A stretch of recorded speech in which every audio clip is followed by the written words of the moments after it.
How's it going? Pretty good. I definitely need to get my license plate changed.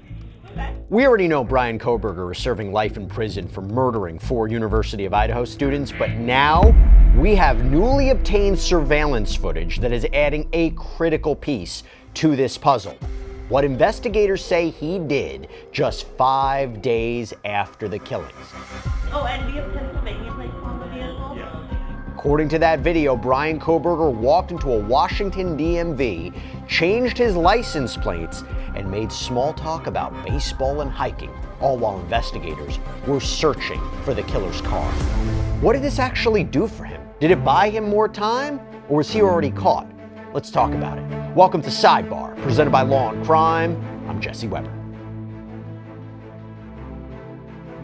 By the way, if you're into content creation, if you're putting things out on social media, you might be wondering, how do we share so many of these clips from all of these developing stories so quickly? Here's a secret. We use something, I guess it's not a secret anymore, but we use something called Opus Clip. It's an all-in-one AI editor that makes it so easy to cut, create, and upload videos across any platform. Through AI, Opus Clip generates B-roll, it reframes footage, and it even cleans up audio. It is so easy. You just visit opus.pro/sidebar, you sign up, you upload, and in minutes you have perfectly edited clips ready to go. For TikTok, Shorts, Reels, Opus Clip is your one-stop shop. And having a tool like Opus Clip means our producers can get you viral courtroom updates instantly. This is the most powerful tool there is to share ideas and edit like a pro. So go to opus.pro/sidebar to get a free week and then 50% off. So it was just days after 4 University of Idaho students were stabbed to death in their beds, and Brian Kohberger apparently walks into this Washington DMV like nothing had happened.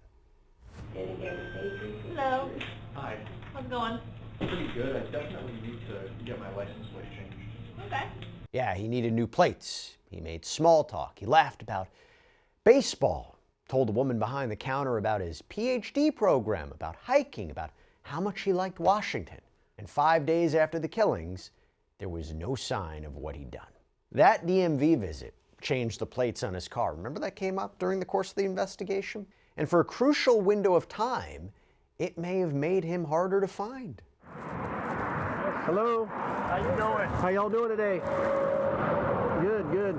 Take a look at your driver's license real quick if I could. But was it actually enough to help him avoid detection, or was he already caught and just didn't know it yet? What we're going to do is we're going to take you through exactly what was captured on that surveillance footage. This is all new, and an attempt to answer this question that everybody's been asking. Could this one trip have bought him more time? What you're about to see, I'm not sure you're going to believe it. Even after Kohberger was sentenced, I got to do something, okay? I had the privilege of sitting down with the Gonsalves family, and I wanted to talk to them about the fight that they're still waging, because they pushed for a new law out in Idaho, and it is one that could change things for victims across the entire country. I'm going to show you what they told me and why this law matters. So, November 13th, 2022, 4 University of Idaho students are murdered. 5 days later, Brian Kohberger is spotted at this Washington DMV changing his license plates. He lived just over the state line from Moscow, Idaho, in Pullman, Washington, where he was attending Washington State University. Weeks after that, he's pulled over in Indiana with his dad in the car, driving cross-country with those new plates. You go to December 30th. He's arrested at his parents' house out in Pennsylvania. That DMV visit sits right in the middle of all that. But to understand what it meant, you need to go back to the night of the murders. So November 13, 2022, the small college town of Moscow, Idaho. Just off campus, King Road, there's a 3-story white house inside 6 University of Idaho students. Friends, roommates. By the end of that morning, 4 of them were dead. Madison Mogan, 21. Kaye Gonsalves, 21.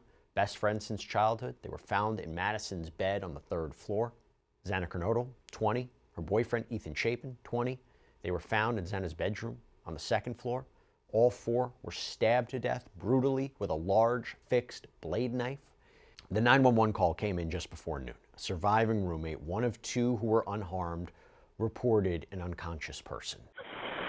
911 location of your emergency. Hi, something is happening. Something happened in our house. We don't know what. What is the address of the emergency? 1122.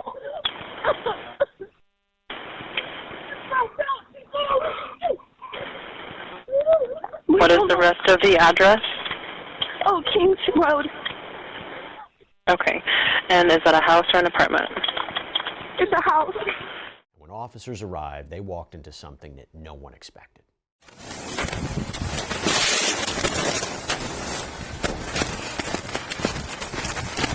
Where's she at?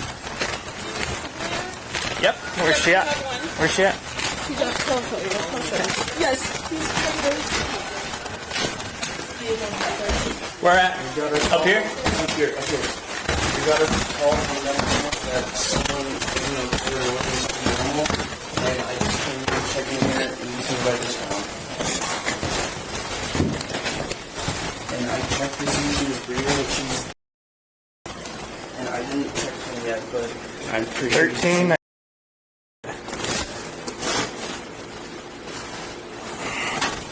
Okay, get back. I don't know if they're still in here or not. Really just in here. I grabbed the knife. They're like 1370.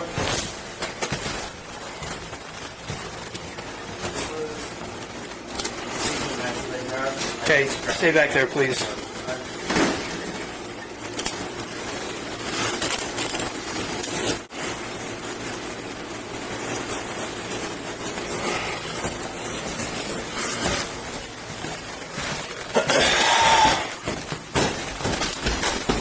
Slow down. Just come here. There's two. Looks like fatalities. And then all of a sudden I heard her walking up, I heard her scream, and she ran downstairs because she saw someone. That's what I'm pretty sure she said. Someone's here, and she screamed and just ran downstairs. And I called for her name, but I jumped up and locked my door because I was so scared. And then I heard someone in the bathroom, and I heard her crying, and I heard some guy say that you're going to be okay, I'm going to help you. And I kept calling her name, but she wasn't answering. And then I opened the door for a second, and I saw this guy, and he was not insanely tall, but he was wearing all black and like this mask that was just covering his forehead and his mouth. And then I locked the door, and I called, and I didn't know what to do. That was one of the surviving roommates. She saw the killer. She heard things no one should ever have to hear. It would take hours to process that scene, days to piece together what happened, and weeks before the public even knew a suspect existed. That investigation zeroed in on a white Hyundai Elantra. It was seen near the house the night of the murders. And detectives, they combed through hours of surveillance. They tracked the vehicles. They interviewed neighbors. And eventually, they landed on a name, Brian Kohberger. At the time, Kohberger was an unknown. He was 28 years old, PhD student in criminology at Washington State University, just 10 miles from Moscow. He lived in Pullman. He drove a white Hyundai Elantra. And on December 30th, 2022, so more than 6 weeks after the murders, he was arrested at his parents' home out in Pennsylvania. As to count 2, murder in the first degree as it relates to the murder of Madison Mogan, how do you plead, guilty or not guilty? Guilty. As to count 3, as it relates to murder in the first degree for the murder of Kaye Gonsalves, how do you plead, guilty or not guilty? Guilty. As to count 4, the first-degree murder of Xana Kernodle, a human being, how do you plead, guilty or not guilty? Guilty. As to count 5, the first-degree murder of Ethan Chapin, a human being, how do you plead, guilty or not guilty? Guilty. Last summer, we know Kohberger pled guilty to all 4 murders. He was sentenced to 4 consecutive life sentences without the possibility of parole. Families finally got their day in court. But before that plea, before the arrest, there was a window of time. And in that window, Brian Kohberger did something that, for a moment, may have changed a lot. Brings us back to that DMV. And what we're about to show you happened just 5 days after the murders, November 18th, 2022. Brian Kohberger walks into the Pullman Vehicle Vessel Licensing Office. He's there to change his license plates. And this footage that was obtained by YouTuber Christie's Chaos, we're going to let it play. Take a look. This one's for the Volkswagen. Hello. Hi. How's it going? Pretty good. I definitely need to get my license plate changed. Okay. We should be able to help with that. Do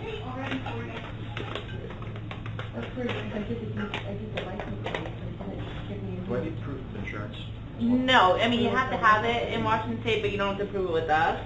I do need to know the exact miles that are on your car right now.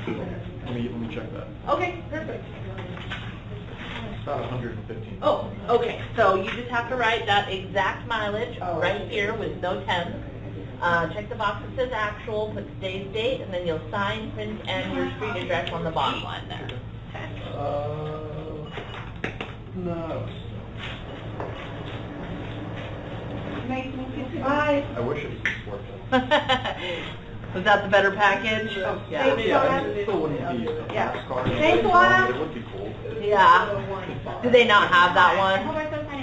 I couldn't find it. Thank you. Oh, okay. Yeah, there's been like a huge shortage on new cars. Like, it's hard to find cars right now. I've known a couple people that have like ordered the car they wanted and had to wait a year. New titles coming in the mail in about 4 weeks, so keep an eye out for that. If it's been 2 months and you still haven't seen it, just let us know because we can reissue it at no charge.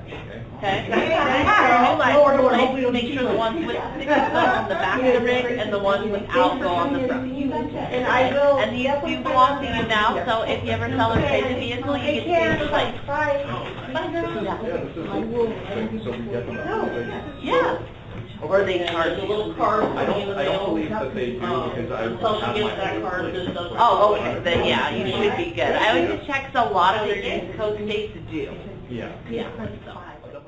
So there it is. Again, just days after 4 people were stabbed to death in their beds, he commits this crime. Brian Kohberger's laughing, changing his plates, acting like nothing's unusual. That's what's incredibly chilling, by the way. Imagine now seeing this and be like, oh, wow, I talked to this guy?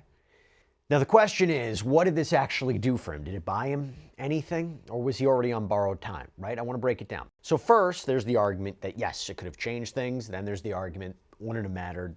They were going to use what we know and what we can verify. Here's the argument for yes. November 13th, Kohberger drove from Pullman, Washington to Moscow, Idaho in a white Hyundai Elantra with Pennsylvania plates. That car was seen near the King Road house around the time of the murders. November 18th, he's at the DMV. He changed those Pennsylvania plates to Washington plates. Law enforcement didn't release a nationwide bolo for a white Elantra until weeks later. But investigators were already searching for white Elantras registered in Washington because the crime happened out in Idaho, just across the border. Now, Kohberger's car wasn't on that list because when they pulled those registration records, his car still had Pennsylvania plates. He registered in Washington after the murders. So for a critical window of time, that car didn't match what investigators were looking for. As TMZ reported, prosecutors say this DMV visit, quote, made it harder for cops to track down the killer's car. It bought him time, maybe not forever, but enough. So now for the argument for no, it doesn't matter. Here's the reality. DMV records still exist. They show a man with his name, his address, his vehicle, walking in on November 18th and changing plates. The paper trail didn't disappear just because the plates did. By December, investigators had connected that white Elantra to Kohberger through other means. Washington State University parking records placed his car on campus. Cell phone data placed his phone near the King Road house multiple times before the murders. And the plates didn't stop any of that. And then there's this. Even after changing those plates, he still got pulled over twice on the cross-country drive to Pennsylvania with his father. Hello. How you doing? How y'all doing today? Good, good. Take a look at your driver's license real quick if I could. See, he's right up on that van, man. He was right up on the back end of that van. Pulled you over for tailgating. Is this your car? Okay, cool. Where are you headed? We're going to, actually, well, we're coming from WSU, and we're standing early. What's WSU? University, basically. That is SWAT team and everything. So we're, okay, I'm having a hard time hearing you because of the traffic. So you're coming from Washington State University? Yeah. And you're going where? Oh. We're going to be going to Pennsylvania. Oh, okay. Yeah. So we're slightly punchy because we're driving for hours. Hours, days. Hours to drive. Well, yeah. Almost a day. Okay. And what did you say about some SWAT team thing? Or yeah, there was a mass shooting and everything. We don't know if it was a mass where? This was on essentially that's the valley.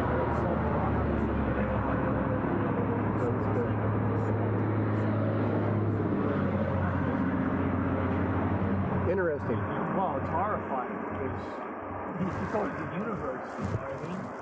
Mm-hmm. So y'all work at the university there? I actually do work there. Oh. He avoid seeing criminal. Okay.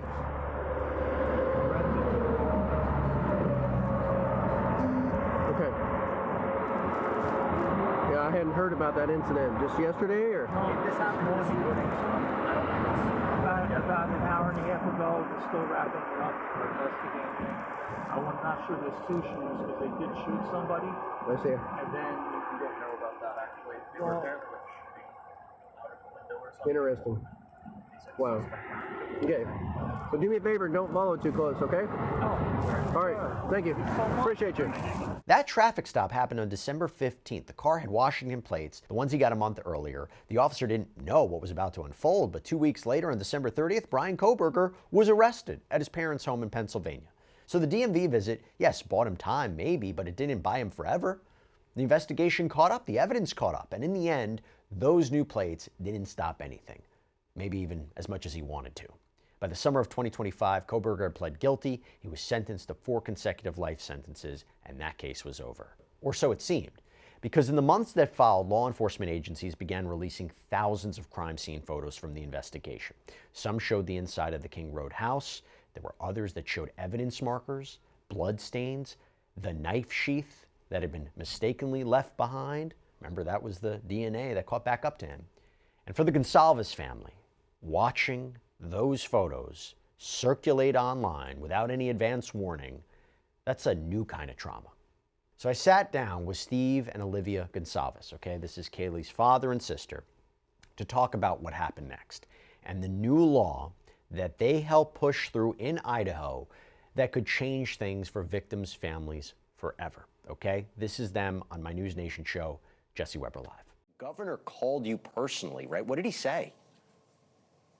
He just said, you know, he was really happy to be able to start enacting this change. And, you know, it was long overdue, not personally for this case, but just for victims' rights in general in Idaho and, you know, other states. Steve, just to be clear, what exactly does this law limit from the public record? How does it work?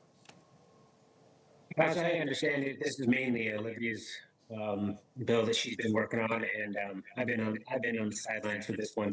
But it protects crime scene, the gory, the body. You know, it protects that. It basically says it's still going to be used in a court of law and all that. It's just not something that gets released to the general public. Freedom of Information Act. There's certain things that are just not evidence, and that's kind of what we're taking. I mean, if a family wants to request the photos for whatever reason, they could still, but is there some limitations to that? So it goes with the familial hierarchy. So it's surviving spouse, adult children, parents, siblings, grandparents, and it has to go in that order. They can't jump the line, but there's no limitations on, you know, getting access to those records. I would love for this to be adopted in any state that doesn't currently have protections over decedents' bodies. Some states do, but most do not. And I would say to the legislators of those states, if it can pass in conservative Idaho unanimously, it can pass in your home state too. And I would also say, on a case like this, it's better to be proactive than reactive. And it's better to try to reduce the harm before the harm has happened. It's always difficult, and I think it's always going to be, but it's worth it when maybe I can avoid this happening to the next family. So the Gonsalves family turned their pain into purpose. And while nothing can bring back the victims, this new law will protect other families from going through what they did. Right before the judge handed down Kohberger's sentence, the families of Madison, Kaye, Savannah, and Ethan, they stood up to tell him exactly what they thought. You're a joke. Complete joke. But we took this disaster and we did what we could.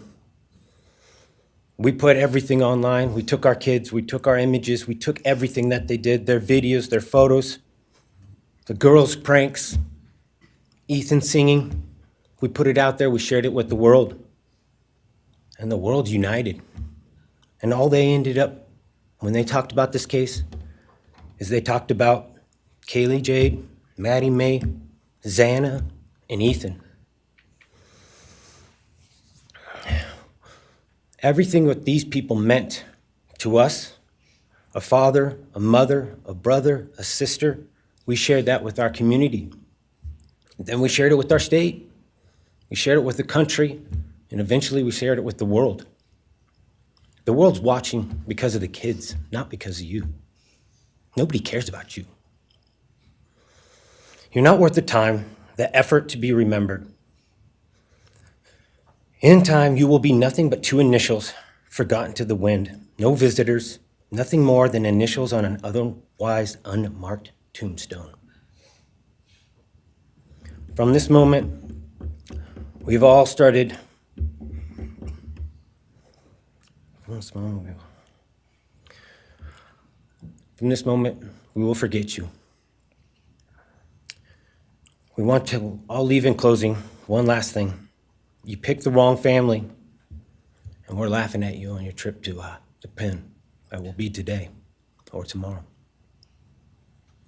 I'll close with, God bless all the men and women that worked on this case and all the hard work that you guys did. You guys allowed us to grieve and allowed us to get through this. The amount of work that you guys put together and the way that you guys put it together was beautiful. There was hard times to be expected, but thank you all. God bless.